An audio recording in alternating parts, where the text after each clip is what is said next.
Održana je skupština Saveza Hrvata u Mađarskoj ovdje u Zali. Tako je bilo inače i prije 5 godina, baš u izbornoj godini smo imali ovdje u Zali skupštinu. Hvala Bogu, skupština je imala kvorum i mogli ste iznijeti izvješća i glasati i o planovima. Ja mislim da je to i vama drago. Jako mi je drago i stvarno mi je posebno čast da su iz svih krajeva naših regija došli. Shvatili su vjerovatno ljudi da je veoma važna ova godina, u prvom redu zbog izbora, u drugom redu zbog budućnosti naše samouprave, udruge, i ozbiljno su shvatili da je, mislim, taj zadatak trebamo danas obaviti i ja vjerujem da smo ga i riješili.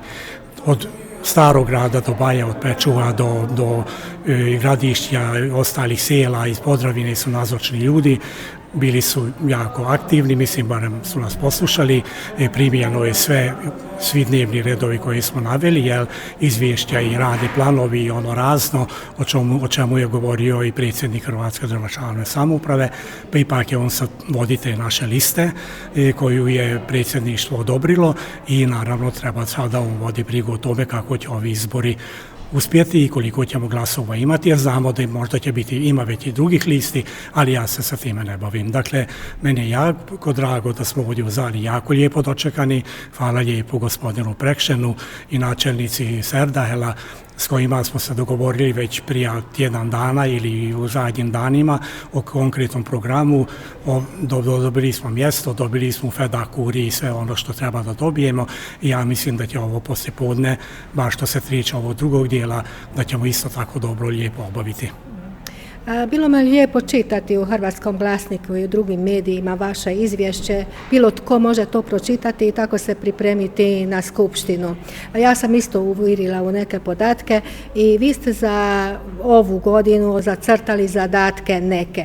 Recimo analiza popisa stanovništva, onda pripreme za izbore, odnosno jačanje veza sa raznim civilnim organizacijama.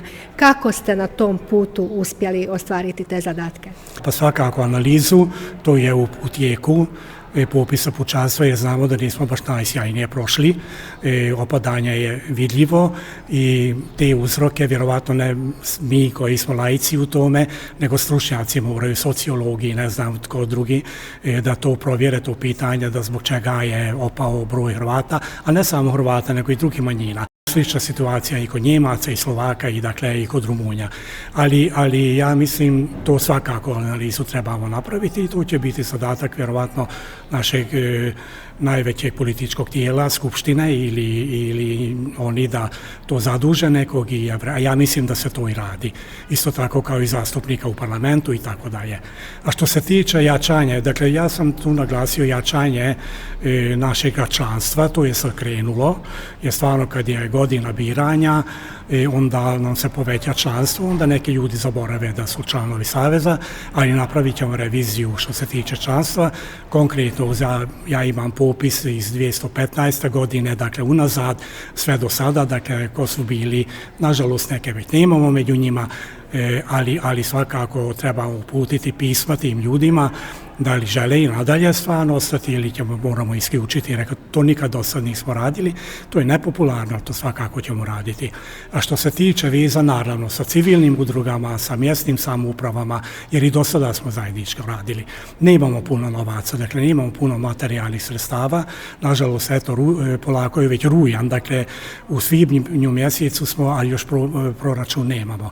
Pričuvu čuvamo, tamo kamate čuvamo, ja ne bih volio da se odande uzme taj novac, jer to nam je neka baza i kao što je i gospodin Martin Kubatov rekao, to trebamo sačuvati i trebamo sufati većem broju članstva koji će plaćati članarinu da bi naši velike programe mogli održati, jer ova današnja skupština, pa ja sam ovako provjerio, samo put i trošak će biti po 2 milijuna forinti, a budžet nam je 5 milijuna.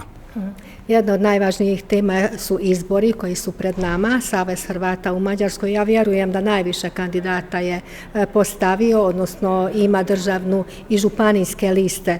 Znate li možda broj gdje i u kojim regijama imate županijsku listu i u kojim regijama na mjesnim izborima krenu u vašim bojama zastupnici mjesnih samouprava? Pa sad točno ne znam reći, dakle to trebamo provjeriti jer tek su sad primljene liste. Evo, Ivan Gugan je rekao državnu listu, a što se tiče županijske, znam, županijsku listu ćemo imati u Bačkoj, imat ćemo u Baranji, imat ćemo u Podravini, glavnogradsku ćemo imati u Budimpešti, a u Gradišću će svoje gradišćansko društvo, a u Zali će ovo društvo krenuti županijsku listu, što ne znači ništa. Dakle, naša suradnja će i nadalje biti i sa njima veoma aktivna, ali tu ipak treba da kažem da je nešto, hvala Bogu, zato smo baš i došli i prije 5 godina i danas u Zalu i da ćemo imati i u Kanjiži je bilo prošle godine Dan Hrvata, državni Dan Hrvata, dakle zajednica je jako jaka, moramo naći još neke zajedničke točke i zajedno surađivati. Sve one uvrede koje su, nažalost, i mi smo pravili greške i drugi, to trebamo zaboraviti i krenuti novim putem. Evo, imate državnu listu. Što je bio uvjet da netko bude na vašoj državnoj listi? Eto, znanje jezika, to smo priznanost, struka, stručnost i sve to. Tu smo imali dosta problema oko toga na predsjedništvu, jer u stvari bili su 2 liste. Ja sam na tom bio da te 2 liste da se ovako sklope pa da pokušamo sklopiti zajedničko nešto. To nažalost nije uspjelo, ali na kraju je bilo glasovanje i većina se je prihvatila ovu listu i prihvatili Ivana Gugana da bude voditelj liste. Ja poslije svega ovoga, i ne samo zbog toga, ja više ne želim učestvovati u državnoj samoupravi ni kao član, ni kao voditelj liste, to sam najavio predsjedništvu, nisu plakali, ali dobro, to je moja subjektivna odluka. Od 90. godine radim na tom polju, bio sam 2 puta voditelj liste, najtežeg odbora sam bio predsjednik školstva, jer oko škola uvijek imamo nekih i dobrih više, ali manje i loših stvari, dakle to ću obraditi, taj svoj posao, ali nažalost u toj velikoj politici ja više ne želim, to su već i godine prošle i sve.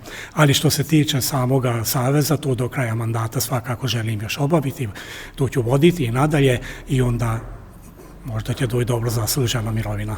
Imate listu, je li državnu listu i u nekim županijama i županijsku listu.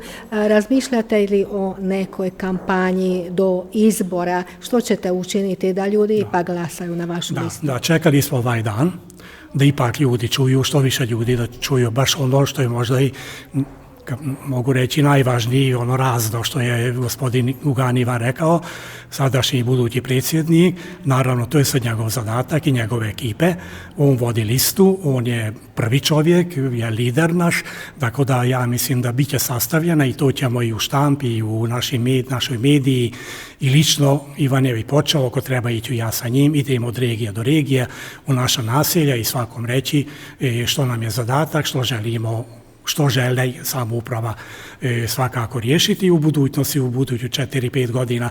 Dakle, to nam je sad velika zadatak, dakle, bit će propagandnih materijala.